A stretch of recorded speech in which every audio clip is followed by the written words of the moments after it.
Midderon was the son of Arcanists. He had lived his entire life in a cavern underground, hiding. At 10 years old, he had never seen the sky or an Urgoth or any beast but men. The world was utterly unknown to him, except for tales of horror and woe. But among the stories warning children to hide and obey their parents, Midderon heard one other, a whispered tale of a rebellion against the Urgoth, and a legion rising to set all people free. So, at just 10 years old, Midderon left the safety of the Arcanists to find the Legion of Dawn. His parents couldn't have just let him go, could they? They forbade him, of course, but he picked his moment and ran away. Raised to be a scholar, he knew how to read the secret signs of the Arcanists. He followed them through the wilds to the Legion of Dawn. Or he tried to, anyway. The Chimera had a different plan. Is this the kind of story where a small boy fights a chimera with a stick and a rock? No. Although most of those stories you've heard are based on Midderon.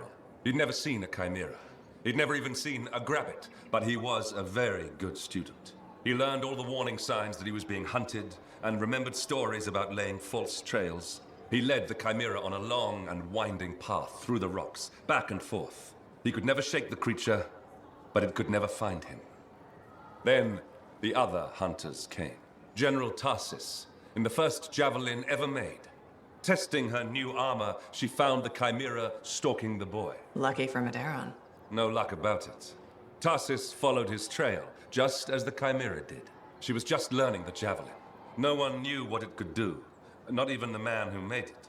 Not trusting her suit's strength in a fight with the chimera, she lured it into chasing her instead. While it ran after Tarsis, Leotrel found the boy and spirited him away to safety. After all that, he just went home again? It's not much of a story. I said safety, not home. They took him to their own camp, where the Legion hid at the time. When Tarsis asked where he lived and who his people were, Midderon replied, "You're my people."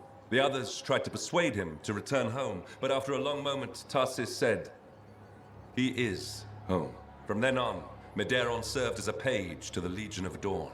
Eventually, he became a Legionnaire himself. But that's another story.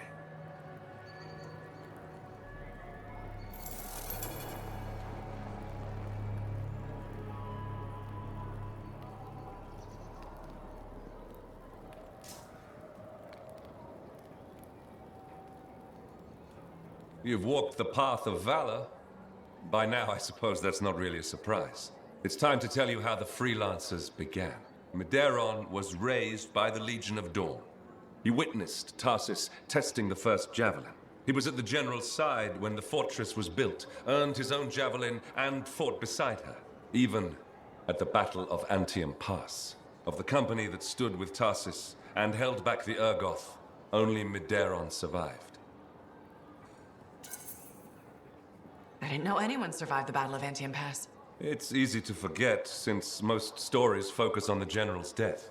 In grief, the Legion tore itself in two. Half went with Magnastral, half with Arden Vasa, and one Legionnaire, who went with no one. Midderon stayed at the Fortress of Dawn, even though the gates were sealed and the Lancers gone for good. We're really at the part where someone sits in an empty, locked building. He didn't stay there long. He was the first Freelancer. Contemplation wasn't his strength. Alone in the courtyard, Midderon heard a distant roar. Okay, that's better. It was a sound he remembered, for it haunted his dreams. The roar of the chimera Cindermore, the monster that stalked him long ago. The same one, who was still alive? It vanished for more than a decade, but with the General's death, it returned.